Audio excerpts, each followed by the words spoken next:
Nayib Bukele cumple 43 años, el presidente de El Salvador, que es el más joven de la historia de su país, es noticia todas las semanas. El mega operativo que desplegó su gobierno para controlar a las maras lo convirtió en un personaje de fama mundial, sin embargo hay aspectos de su vida que no son tan conocidos. Esto es lo que nunca te contaron sobre Nayib Bukele. El padre de Nayib, Armando Bukele Catán, fue un destacado empresario árabe palestino y doctor en química industrial. La actividad de Armando trascendió los negocios. Fue uno de los primeros imanes de San Salvador e impulsó la creación de las primeras mezquitas que hubo en la región. Los abuelos del presidente salvadoreño llegaron a Centroamérica de Jerusalén y Belén a comienzo del siglo XX. Ese fue el origen de la historia de los Bukele en El Salvador, una de las familias más encumbradas del país. Al igual que sus hermanos, Nayib fue a la Escuela Panamericana, un colegio bilingüe, uno de los centros educativos más exclusivos de San Salvador. Sus profesores coinciden en que era un alumno promedio y un poco introvertido. Siempre estaba rodeado de sus mismos amigos. Muchos de ellos lo acompañan hoy en día en el gobierno nacional, como María Luisa Ayem, ministra de Economía, el ministro de Medio Ambientes, Fernando López Larreinaga y el gobernador Juan Carlos Videga y Nananya. Los Bukele tienen cadenas de restaurantes, compañías farmacéuticas, laboratorios, agencias de publicidad, locales de ropa, concesioneros de automóviles y canales de televisión. Como heredera de una fortuna y múltiples negocios, Nayib continuó con el legado familiar. A los 18 años asumió la presidencia de una de las compañías más importantes de El Salvador, la franquicia local de Yamaha Motors. Cuando era estudiante del colegio secundario, Nayib Bukele proyectaba seguir la carrera de abogacía, pero la temprana incursión en los negocios familiares terminaría interfiriendo en sus planes académicos. Consultado por este asunto, el presidente dijo, en más de una oportunidad, que al poco tiempo de haber iniciado la cursada en las facultades de Ciencias Jurídicas, se dio cuenta de que no quería ser abogado. Bukele también asegura de haber estudiado economía en los Estados Unidos, carrera que tampoco finalizó, aunque sobre esta última experiencia, unos detractores plantean dudas, ya que no existen pruebas fehacientes que acreditan su paso por las aulas estadounidenses. El presidente siempre dejó en claro que su verdadera escuela fue Armando su padre. Algo que muy pocos saben es que Bukele administró una discoteca, sí, un boliche. Este local bailable está ubicado en el centro comercial Galaxy One Place en San Salvador. La disco inicialmente adquirida por su padre por un monto de $44,800 se llamaba Mario's. Posteriormente, Nayib la rebautizó con el nombre de Code. Muchos años después de aquella experiencia, ex empleados de Code acusaron a Nayib de contratar a menores de edad. Según los testimonios de algunos de sus viejos colaboradores, los encargados de la barra y relaciones públicas de la disco eran estudiantes de colegios secundarios, a los que se les pagaba con tragos, a cambio de que convocaran gente. Las primeras incursiones de Bukele en política fueron gracias a su padre. Durante casi 15 años, las empresas de publicidad de la familia Bukele organizaron las campañas de los candidatos del Frente Farabundo Martí para la Liberación Nacional, un tradicional partido de izquierda salvadoreño. Durante el 2002, el joven Nayib era un hábil publicista, conocido por implementar estrategias novedosas para la época como las filmaciones de vídeos caseros. Ese año participó de la campaña que terminaría llevando a la alcaldía San Salvador a Carlos Rivas Zamora.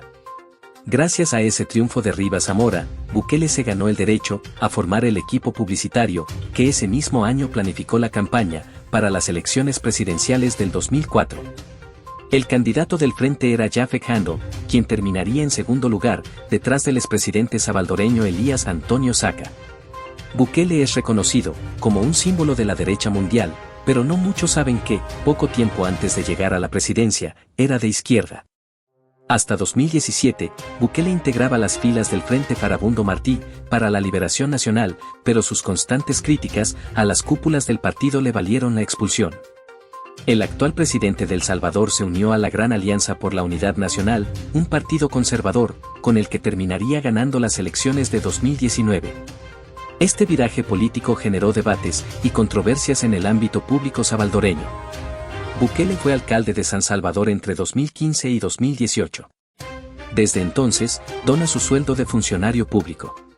El mismo se jacta de entregar ese dinero al pueblo salvadoreño para que sea destinado a proyectos educativos. Siempre, desde que empecé, yo primero fui alcalde donde vivo, luego fui alcalde de San Salvador y ahora soy presidente y siempre... ¿Se puede decir cuál es tu sueldo?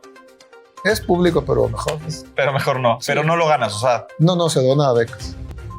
Entre salario y gastos de representación, la suma mensual donada por Bukele supera los $5,000.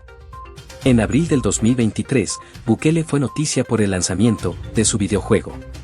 Plan Control Territorial. Extracción. El juego disponible para Android le permite al usuario encarnar el rol de Bukele y combatir a los pandilleros. El presidente fue muy cuestionado por sus opositores, lo acusaron de fomentar la violencia, una acusación a la que Bukele le hizo caso omiso. El juego se basa en la guerra contra las pandillas, que en virtud de un régimen de excepción, ha apropiado masivas redadas y llevado a prisión a 67,000 presuntos pandilleros. Algo el que su madre Nayib Bukele es cristiano, en lo religioso se diferencia, su familia paterna, en varios sus discursos se lo puede escuchar, citando la Biblia, pese a que no se considera religioso. Por otra parte, conoceremos una parte de lo que se trata el Plan Económico Fase 3. Se enfoca en logística y arranca con la inversión privada más grande que se haya hecho en El Salvador. La empresa Gilport Holding Inc. destinará más de $1,615 millones a la Unión Portuaria del Pacífico. Así modernizaremos el puerto de Acajutla y activaremos, por fin, el Puerto de la Unión, un proyecto que fue abandonado por los gobiernos anteriores y no ha funcionado desde su construcción hace más de 2 décadas. Este acuerdo es fruto de la visita del presidente Bukele a Turquía en 2022.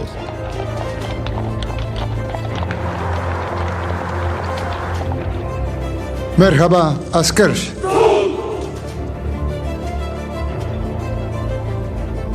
Es también una sociedad de economía mixta, formada por la empresa Gilport y CEPA, que operará ambos puertos durante los próximos 50 años. La inversión se ejecutará en etapas, comenzando a finales de este año. En la primera etapa, mejoraremos la infraestructura del puerto de Acajutla y compraremos nuevos equipos para reducir los tiempos de respuesta portuaria de manera inmediata. En la segunda etapa, construiremos nueva infraestructura y triplicaremos la capacidad de la terminal. En el Puerto de la Unión, la primera etapa incluirá un dragado inicial para mantener la profundidad y activar la terminal, además de comprar equipos modernos como grúas, cargadores y retroexcavadoras. La fase 3 del plan económico generará nuevas y mejores oportunidades comerciales para nuestro país, empezando con la Unión Portuaria del Pacífico.